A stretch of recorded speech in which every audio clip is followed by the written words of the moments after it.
ಒಂದು ಕಾಲದಲ್ಲಿ ರಾಮಪುರ ಎಂಬ ಒಂದು ಸುಂದರ ಹಳ್ಳಿ ಇತ್ತು.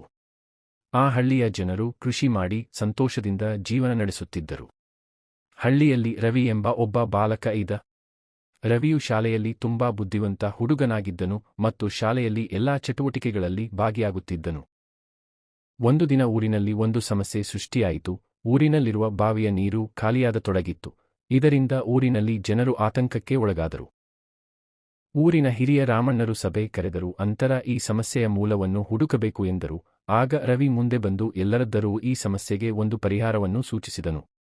ಮೊದಲು ನಾವು ಸಣ್ಣ ಸಣ್ಣ ಗುಂಡಿಗಳನ್ನು ತೋಡಬೇಕು. ಆ ತೋಡಿದಾಗ ಮಳೆ ಬಂದು ನಂತರ ಮಳೆ ನೀರಿಲ್ಲ ಆ ಗುಂಡಿಗಳಲ್ಲಿ ಶೇಖರಣೆಯಾಗುತ್ತದೆ. ಆಗ ಬಾವಿಯ ಅಂತರ್ಜಲ ಮಟ್ಟ ಹೆಚ್ಚಾಗುತ್ತದೆ. ಇದರಿಂದ ಬಾವಿಯಲ್ಲಿ ನೀರು ಹೆಚ್ಚಾಗುತ್ತದೆ ಎಂದು ರವಿ ಹೇಳಿದನು.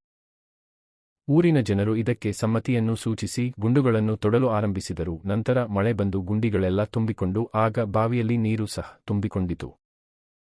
ಮಳೆ ಬಂದು ಗುಂಡಿಗಳೆಲ್ಲ ತುಂಬಿಕೊಂಡು ಇದರಿಂದ ಬಾವಿಯಲ್ಲಿನ ನೀರಿನ ಮಟ್ಟ ಹೆಚ್ಚಾಗಿ ಬಾವಿ ನೀರು ಹೆಚ್ಚಾಯಿತು. ಇದರಿಂದ ಜನ ಸಂತೋಷಪಟ್ಟು ರವಿಯನ್ನು ಪ್ರಶಂಸಿಸಿದರು.